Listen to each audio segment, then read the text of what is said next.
ఈ జిల్లాలో మాదిగలు ఎక్కువ.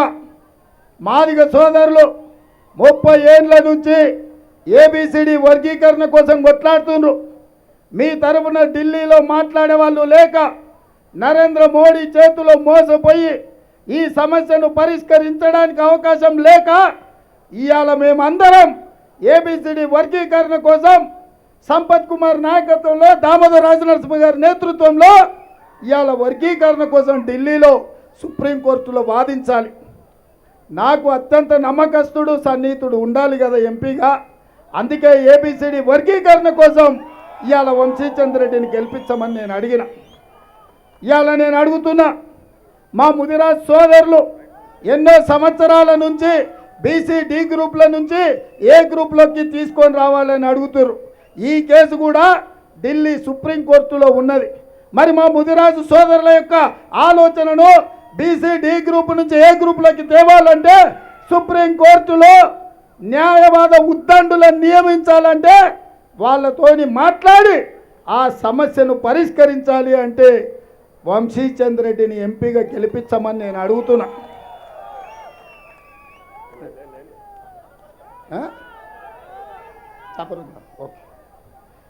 అందుకే ఇవాళ మా వాల్మీకి బోయలు ఎన్నో ఏళ్ల నుంచి ఎస్టీ జాబితాలో చేర్చాలి అంటున్నారు. అసెంబ్లీ తీర్మానం చేసినా సరిపోదు, ఢిల్లీలో కేంద్ర ప్రభుత్వం నుంచి వాల్మీకి బోయలను ఎస్టీ జాబితాలో చేర్పించాలి. మరి ఎవరిని నమ్మాలి, ఎవరికి బాధ్యత ఇవ్వాలి?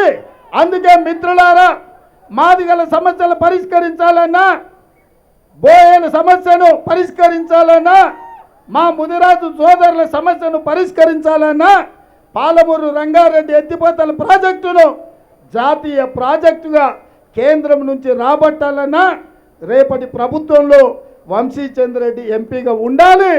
కేంద్రంలో మన రాబోయే ప్రభుత్వంలో కీలక బాధ్యత పోషించాలి.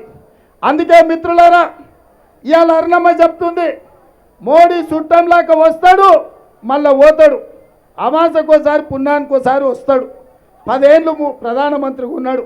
ఎందుకు పాలమూరు రంగారెడ్డి ఎత్తిపోతల జాతీయ ప్రాజెక్టు ఇవ్వలే? ఎందుకు మాదిగల ఏబిసిడి వర్గీకరణ చేయలే? ఎందుకు ముదిరాజ్ సోదరులను ఆదుకోలేదు? ఎందుకు బోయల్ని ఎస్టీ జాబితాలో చేర్చలేదు? అరుణమ్మ ఏమైనా కొత్త ఆమెనా? ఆమె గద్వాల నుంచే ఉంది కదా, బోయలు తెలుసు కదా ఆమెకు. ఏ రోజైనా మోడీని అడిగిందా?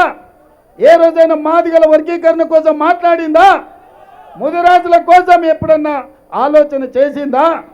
9 ప్రాజెక్టు కట్టాలని చూసిందా? ఆర్టీఎస్ ప్రాజెక్టును పూర్తి చేసి నీళ్ళు ఇవ్వాలని ప్రయత్నం చేసిందా?